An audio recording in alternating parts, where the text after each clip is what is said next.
Hi, how are you students. आज next जो ligand का हमारा कल का पेंडिंग लेक्चर है वो आगे करेंगे। देखिए, लाइगेंड के केस की अगर हम बात करें, लाइगेंड लाइगेंड है क्या, इसके कितने टाइप्स हैं और ये कितने लोन पे डोनेट कर सकता है, सारा इस लेक्चर में करेंगे। देखिए, लाइगेंड एक ऐसा स्पीशीज है which can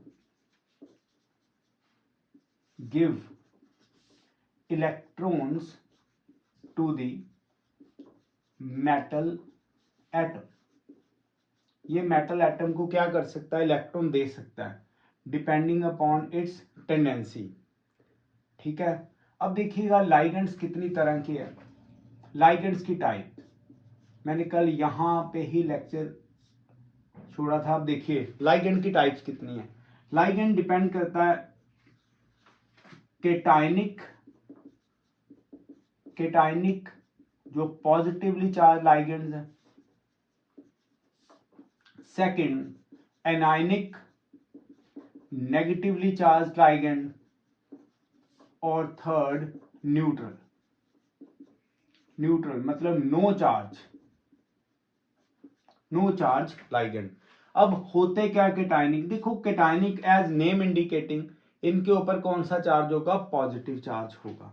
केटाइनिक कौन कौन से लाइगेंड्स हो सकते हैं, अगर हम केटाइनिक लाइगेंड्स की एग्जांपल देखें तो ये है जी NO पॉजिटिव, आपने हाइड्रोजन पढ़ा होगा। अगर आपने एल्डिहाइड कीटोन का nucleophilic addition reactions followed by elimination of water पढ़ा है तो आपने हाइड्रोजन पढ़ा होगा। हाइड्रोजन क्या है, यहाँ पे 2 आएगा, NH2 जो अमोनिया डेरिवेटिव्स है, तो यहाँ पे पॉजिटिव। अब इसका नाम देखो, जो कैटायनिक लाइगेंड है इनके नेम के पीछे EM लगेगा, IUM, याद रखिए EM कैटायनिक लाइगेंड। जैसे ये अगर हम अकेला NO देखें, दिस इज नाइट्रोसाइल है। अब इसके ऊपर पॉजिटिव लग गया तो ये क्या आ जाएगा, नाइट्रोसाइलियम। दिस इज हाइड्राजिन, अब क्या करेंगे, EM पॉजिटिव लग गया तो इसका नाम केटायनिक के, ये 2 एग्जांपल्स बड़ी इंपॉर्टेंट है। मैं यहां पे वही एग्जांपल्स दूंगा जो आपके लिए वर्थी होंगी, फालतू की एग्जांपल्स हमने करनी नहीं है। तो ये केटायनिक लाइगेंड मतलब यहाँ पे पॉजिटिव चार्ज है, दिस इज नाइट्रोसियल EM, यहाँ पे हाइड्रोजन EM, तो EM का मतलब है जी ये पॉजिटिव चार्ज होगा। ओके, कैटायनिक लाइगेंड हमारे हो गए। अब हम बात करेंगे एनायनिक लाइगेंड्स की। देखिए कैटायनिक, अब हम नेगेटिवली चार्ज जो लाइगेंड्स होंगे उनके बारे में बात करेंगे। फाइन, अब देखो नेगेटिवली चार्ज मतलब एनायनिक नेगेटिवली चार्ज लाइगेंड्स।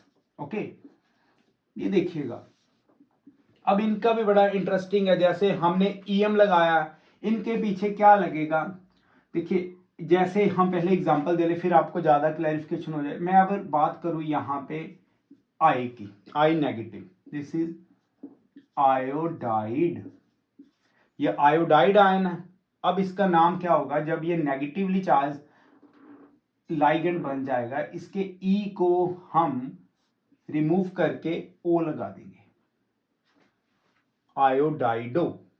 इसी तरह से दिस इज, ये है क्या, सायानाइड, ये सायानाइड है।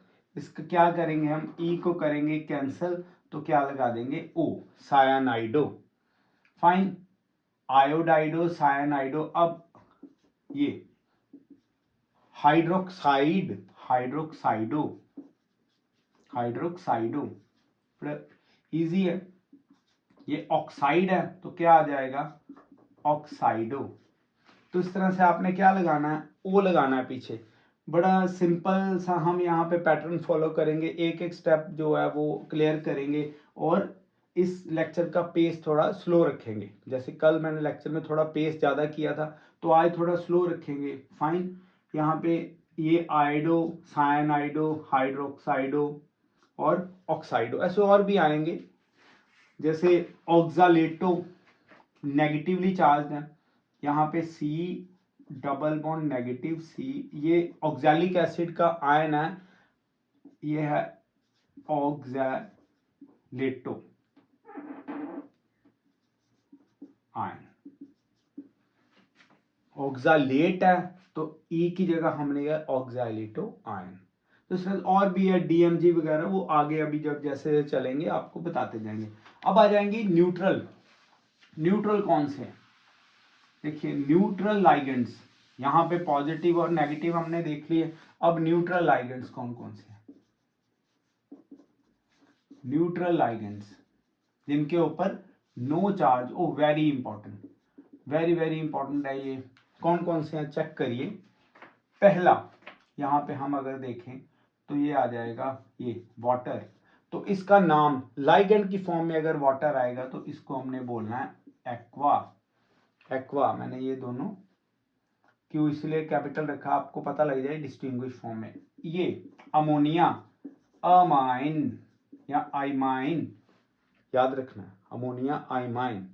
इसी तरह से यहाँ पे P4 tetra, this is tetra phosphorus. अब O2 डाई ऑक्सीजन, ये है क्या न्यूट्रल। अब S8 this is octa sulphur, octa sulphur. और भी हैं देखिएगा, ये देखो CO this is carbonyl, carbonyl. अगर हम बात करें NO, देखिए मैंने पीछे करवाया पॉजिटिवली चार्ज, इसको क्या बोलते हैं नाइट्रोजियल, नाइट्रोजियल। अगर ये पॉजिटिव हो जाए तो EM। ES चलो एक ले लेते हैं, थायो, जहां पे भी S लगता है सल्फर, थायो, थायो कार्बोनाइल, थायो कार्बोनाइल। तो इस तरह से न्यूट्रल भी कर लिया, पॉजिटिव भी कर लिया और नेगेटिव भी कर लिया। अब इनकी ये टाइप्स है डिपेंडिंग अपॉन चार्जेस, ठीक है। अब इनकी एक और टाइप हम करेंगे, देखो ये आ गई डिपेंडिंग अपॉन दी चार्ज, इनके ऊपर जो चार्ज है उसके विद रिस्पेक्ट टू हमने जो लाइगेंड्स है उनकी ये क्लासिफिकेशन की। अब लाइगेंड की क्लासिफिकेशन कैसे होगी, तो नेक्स्ट जो लाइगेंड की क्लासिफिकेशन है वो देखो। अब एक मैं टर्म यूज करने लगा हूं डेंटिसिटी,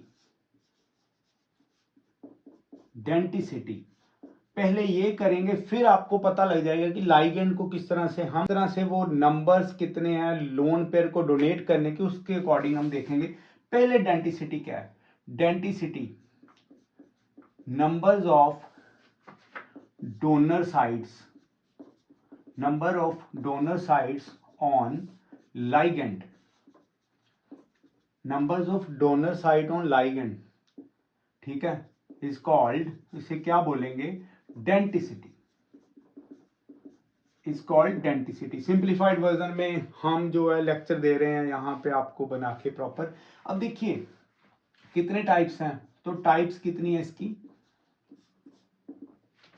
देखिए अगर वन डोनर साइट हो, वन डोनर साइट, अगर एक डोनर साइट है तो दिस इज मोनोडेंटेट, तो ये मोनोडेंटेट है। अगर टू डोनर साइट्स हैं, टू डोनर साइट्स हैं तो ये डाइडेंटेट या बाइडेंटेट। इसी तरह से अगर तीन है तो ये ट्राइडेंटेट, और फर्दर 4 टेट्राडेंटेट, 5 है तो पेंटाडेंटेट, तो 6, ये बड़ा इंपॉर्टेंट है, वेरी इंपॉर्टेंट, 6 हेक्साडेंटेट। अब समझना यहां पर एक से ज्यादा इन्हें बोलेंगे पॉलीडेंटेट। अगर एक से ज्यादा कोई लोन पेयर डोनेट कर सकता है वो क्या होगा पॉलीडेंटेट। यहां पे मैं चार्ज की बात नहीं कर रहा, नंबर्स ऑफ लोन पेयर्स, यानी डोनर साइट्स क्या होगी, याद रखना डोनर साइट का मतलब है लोन पेयर्स, ये लोन पेयर्स जनरली डोनेट करेंगे, ठीक है। वो भी डिपेंड करता है, कई लाइगेंड्स की बहुत सारी जैसे साइट्स हैं, वो डिपेंड करता है वो कितनी डोनेट कर सके। अगर सपोज करिए जैसे EDT है उसमें 6 डोनर साइट्स हैं, चार्ज मिला के बात कर रहा हूँ, बट वो क्या करता है, वो सारी कई बार एक कर देता है, कभी दो कर देता है, तो ऐसे होते हैं उनके पास फ्लेक्सिबिलिटी रहती है, उन्हें बोलते हैं फ्लेक्सीडेंटेट। मैं आगे आपको लेक्चर में बताऊंगा फ्लेक्सीडेंटेट भी क्या है। तो मोनोडेंटेट, बाइडेंटेट, ऐसे करके अब हम इनकी एक एक एग्जांपल ले लेंगे, तो आपको ये भी क्लैरिफिकेशन हो जाएगी। देखिएगा मोनोडेंटेट स्टूडेंट्स, मोनोडेंटेट, तो मोनोडेंटेट कौन कौन से हैं, एग्जांपल लेंगे मोनोडेंटेट की। वाटर, वाटर मोनोडेंटेट है। Ammonia, ammonia is monodentate. उसके बाद आ जाए सायानाइड, ये भी मोनोडेंटेट है, जो कि एक एक हमें क्या करेगा, वो डोनेट करेगा डोनर साइड जिसके पास हो। ठीक है, ये वाला आप कुछ याद कर लीजिए। बाइडेंटेट, बाइडेंटेट में कितनी डोनर साइड्स हैं, 2 डोनर साइड है। तो इनमें कौन कौन से हैं, ये ज्यादा इंपॉर्टेंट है। बाइडेंटेट में कैसे, बाइडेंटेट में हमारे पास जो आता है वो आएगा, अगर आप बात करें ethylene diamine, ethylene diamine, ethylene diamine EN, EN कैसे, इथाइलिन डायमाइन का पहले स्ट्रक्चर देख लें। दिस इज, देखिए ये है हमारे पास इथीन है, इथाइलिन जिसे बोलेंगे, यहां पे ये डायमाइन, इथाइलिन डायमाइन, चाहे आप इसे सीधे देखिए डायमाइन NH2 और NH2, ये कैसे बाइडेंटेट है, यहां पे है लोन पेयर, नाइट्रोजन के ऊपर लोन पेयर्स हैं, तो कितनी लोन पेयर्स है, एक और एक, 2, तो ये 2 डोनर साइड्स है, इसलिए ये क्या होगा बाइडेंटेट। ये पहली एग्जांपल है बाइडेंटेट की। दूसरी जो बाइडेंटेट की एग्जांपल है वो है oxalate ion, oxalate ion OX बोलेंगे। ऑक्सलेट आयन की एग्जांपल, सॉरी फॉर्मूला इसका क्या है, ये इसके पास क्या है, 2 चार्जेस हैं। अब ये डिपेंड करता है कि ये दोनों दे दें, ठीक है, चार्ज भी तो लोन पेयर ही है, फाइन। अगर हम बात करें पॉजिटिव चार्ज की, तो वो अगर उसके पास लोन पेयर है तो पॉजिटिव चार्ज है, अगर एक लोन पेयर है तो एक ही देगा। देखिए लाइगेंड की स्पेशलिटी है लोन पेयर होना बड़ा जरूरी है, इसका मतलब अगर पॉजिटिव आ जाए इसका मतलब ये नहीं कि वो लाइगेंड नहीं है। कई बार क्या होता है पॉजिटिव चार्ज जरूर अवेलेबल होता है बट लोन पेयर भी होता है, फाइन।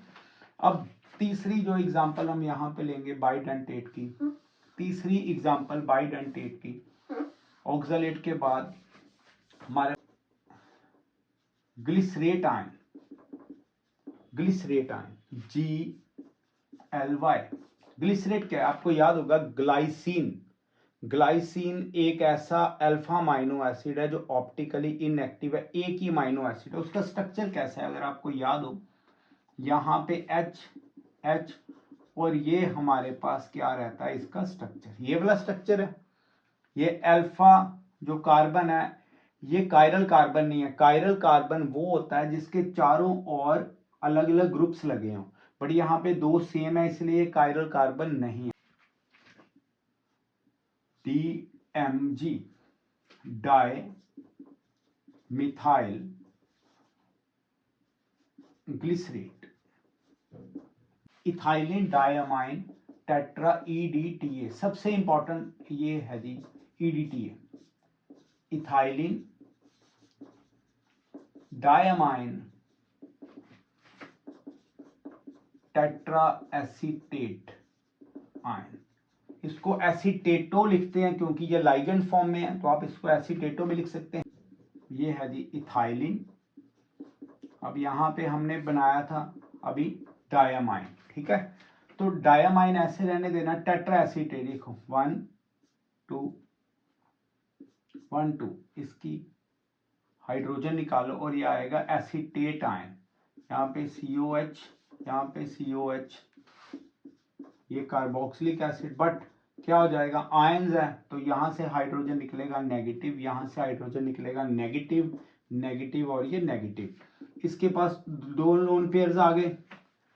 तो चेक करो 1 2 3 4 5 6, तो ये क्या है hexa dentate, this is hexa dentate ion, और ये है क्या लाइगेंड है, अब देखिए अगर इसकी बात करें, बड़ा समझने वाला है, इसके ऊपर चार्ज कितना है, इसके ऊपर चार्ज कितना है, 1 2 3 4, चार्ज -4, ठीक है। अब ये 1 2 3, इनकी डोनर साइड्स कितनी है, डोनर साइड्स कितनी है 6, इसलिए इसे क्या बोलेंगे, हेक्सा डेंटेट, इसे हम हेक्सा डेंटेट बोलेंगे। अब एक और मैं यहां पे ऐड करने लगा हूं पॉइंट, वो ये पॉइंट है कि ये एक फ्लेक्सीडेंटेट लाइगेंड भी है। ये 6 डोनर साइट्स में से, 6 डोनर साइट्स में से डिपेंड करता है, एक करे, दो करे, तीन, या मैक्सिमम 6 से ज्यादा नहीं करेगा, 6 ही रखेगा, उसके कम कर सकता है, तो ये क्या हो जाएगा, दिस इज फ्लेक्सीडेंटेट आल्सो। पता लग गया फ्लेक्सीडेंटेट क्या है। और इसे पॉलीडेंटेट भी बोलेंगे क्योंकि एक से ज्यादा पॉलीडेंटेट। तो इस तरह से ईडीटी ये बहुत ही इंपॉर्टेंट है। इसमें चार जो है -4 चार्ज है, डोनर साइड 6 है, हेक्साडेंटेट, ये फ्लेक्सीडेंटेट भी है और पॉलीडेंटेट भी है। तो इस तरह से देखिए इसके 3 नाम है, पॉलीडेंटेट, हेक्साडेंटेट और फ्लेक्सीडेंटेट। तो ईडीटी आपने इस तरह से देखना depending upon the donor sides. अब हम नेक्स्ट जो करने लगे हैं, हमने देखिए ये सारा कुछ देख लिया है, क्या लाइगेंड है किस तरह से। अब बड़ा इंपॉर्टेंट आज का जो हम यहाँ पे पॉइंट डिस्कस करने लगे हैं वो करने लगे हैं जी, prediction of oxidation number. Oxidation number, oxidation number किस तरह से निकालना है, ये बड़ा ही इंपॉर्टेंट पार्ट है बोर्ड पॉइंट ऑफ व्यू से कहें या हम कहें इसको कंपटीशन पॉइंट ऑफ व्यू से। देखिए ऑक्सीडेशन नंबर किस होता क्या है, व्हाट इज ऑक्सीडेशन नंबर। हमने रिडॉक्स रिएक्शन में किया, उससे थोड़ा अलग चलेगा। ये बड़ा सिंपल है, अगर मैं आपको बताऊं आपने करना क्या है, यहाँ पे 2 ब्रैकेट्स ड्रॉ करनी है, बस 2 ब्रैकेट्स ड्रॉ करनी है और बीच में लगाना है माइनस। अब आप कहेंगे इनके ब्रैकेट्स में क्या डालना है, मैं आपको एक एग्जांपल देता हूं, एग्जांपल के साथ आपको ये क्लियर कट पता लग जाएगा कैसे। जैसे कि हमारे पास एक ये वाला कोई कंपाउंड आ गया, आपने पूरा फोकस करके देखना है इसको, ये देखो ये हमारे पास कोई कंपाउंड आ गया, फाइन। अब इस कंपाउंड में हमने यहां पे ऑक्सीडेशन नंबर हमेशा सेंट्रल मेटल एटम का होगा, हमेशा सेंट्रल मेटल एटम का इसका ऑक्सीडेशन नंबर है। ऑक्सीडेशन नंबर किसका होगा, हमेशा सेंट्रल मेटल एटम का, फाइन। जिसने लाइगेंड से क्या लेने हैं, इलेक्ट्रॉन्स लेने हैं, लोन पेयर लेनी है थ्रू कोऑर्डिनेट बॉन्ड। अब इसके चार्ज को मैं अगर ऐसे करूं तो ये क्या बन जाएगा, चेक करिए, ये हमारे पास इस तरह से ये आ गया जी 4 नेगेटिव, फाइन। अब ऑक्सीडेशन नंबर इसका किस तरह से निकालना है, oxidation number is equal to, देखिएगा ये मैंने बोला 2 ब्रैकेट्स, इसका क्या मतलब है, ये आपने चार्ज लगाना है, क्या, चार्ज ऑन, ये कौन सा स्फीयर है, coordination, charge on coordination sphere. तो कोऑर्डिनेशन स्फीयर के ऊपर जो चार्ज है वो लगाइए, कितना है जी चार्ज यहाँ पे -4, बीच में माइनस। अब दूसरी ब्रैकेट में क्या करना है, यहाँ पे क्या है, कितने लाइगेंड है, लाइगेंड 6 इंटू लाइगेंड के नंबर्स इंटू इसकी नेचर, इसकी नेचर, नेचर क्या है देखिए, या हम चार्ज भी कह सकते हैं, ये मोनोडेंटेट है, नेचर, या आप लाइगेंड के नंबर्स के अलावा आप इसमें क्या कर सकते हैं, चार्ज, चार्ज ऑन लाइगेंड। तो लाइगेंड के ऊपर जो चार्ज है, इसके ऊपर कितना चार्ज है, -1। आपको पता है साइनाइड जो है वो माइनस में, तो इसका ऑक्सीडेशन नंबर -4, तो कितना आ गया +6, तो कितना आया आंसर यहाँ पे +2। तो इस तरह से आपने ऑक्सीडेशन नंबर निकालना है। क्लियर हो गया आपको, इस तरह से आपने ऑक्सीडेशन नंबर निकालना। मैं एक और एग्जांपल देने लगा हूँ यहाँ पे, देखिए पूरे का पूरा फॉर्मूला इसको साफ ढंग से लिख देते हैं। देखिए oxidation number is equal to charge on coordination sphere, coordination sphere के ऊपर charge minus numbers of ligands, numbers of ligands के नंबर कितने इनटू चार्ज ऑन लाइगेंड, तो आप कोई भी एग्जांपल देके यहां से निकाल सकते हैं। अब एक और एग्जांपल लेंगे, एग्जांपल लेते हैं जी। यहाँ पे एग्जांपल ले लेंगे हम Fe अमोनिया की, यहाँ पे 6 और ये ले लेंगे SO4 सल्फेट। फाइन, तो किस तरह से क्या आएगा, ये 2 है हमें पता, 2 नेगेटिव, तो इधर भी 2 पॉजिटिव होगा, तो क्या आएगा, अगर हम देखें तो ये आएगा Fe अमोनिया 6, तो इसके ऊपर आ जाएगा 2 पॉजिटिव, क्योंकि लेफ्ट हैंड साइड पे आना, तो क्या आएगा oxidation number is equal to 2 brackets +2 -6 into, आपको पता है अमोनिया के ऊपर चार्ज हमेशा 0 रहेगा, ये है क्या मोनोडेंटेट है ऑल दो, बट इसके ऊपर चार्ज तो 0 ही है, न्यूट्रल है ना भाई, तो ये 0, तो इसके ऊपर क्या आ जाएगा हमारे पास, क्या आंसर आ गया +2, ऑक्सीडेशन नंबर +2। एक और एग्जांपल ले लेंगे, अब निकालते जाइए, देखिए कितनी सारी एग्जांपल्स हम ले सकते हैं और प्रैक्टिस से ही आपको ये आएगा। अब देखो यहाँ पे K3 क्या आ जाएगा, क्रोमियम C2O4 3, और इसमें से किसका निकलेगा, क्रोमियम। आपको याद रखना होगा कि ये जो ऑक्सलेट आयन है ये इस तरह से लिखते हैं, तो चेक करो C2 ऑक्सीजन 4 और इसके ऊपर चार्ज कितना -2, ये आपको अभी पता लग जाएगा। अब इसको किस तरह से निकालना, 3 ऊपर जाएगा, क्या आएगा, ये क्रोमियम C2O4 3 और इसके ऊपर कितना चार्ज आ जाएगा 3 नेगेटिव का, क्योंकि राइट हैंड साइड पे है, तो ऑक्सीडेशन नंबर किस तरह से निकलेगा, ऑक्सीडेशन नंबर यहाँ पे -3 minus numbers of ligand 3 into ये क्या आ जाएगा -2, तो क्या आ जाएगा आंसर -3 और +6, तो क्या आया हमारे पास ओवरऑल, सॉरी ये आ गया +6, तो आंसर आ गया हमारे पास +3। तो इस तरह से आप कोई भी जो है वो ऑक्सीडेशन नंबर निकाल सकते। एक आपको थोड़ी सी सुपर एग्जांपल देते हैं, कई बार यहाँ पे स्टूडेंट्स गलती कर सकते हैं, देखिएगा EDTA के एग्जांपल लेते हैं। चलिए ये आ गया आयरन ब्रैकेट में और EDTA, इसके ऊपर लगा दिया इन्होंने -1, तो ये हमारे पास कोई कंपाउंड आ गया। अब देखिए क्या आएगा, ऑक्सीडेशन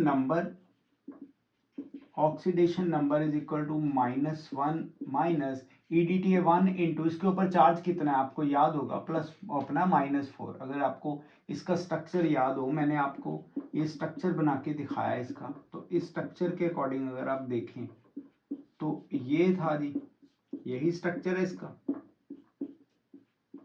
इथाइलिन डायमाइन टेट्राएसिड 1 2 3 4, तो कितना चार्ज है इसके ऊपर -4 है, तो क्या आएगा -1 +4, तो क्या आ जाएगा इसके ऊपर, इसका ऑक्सीडेशन नंबर कितना आ जाएगा +3।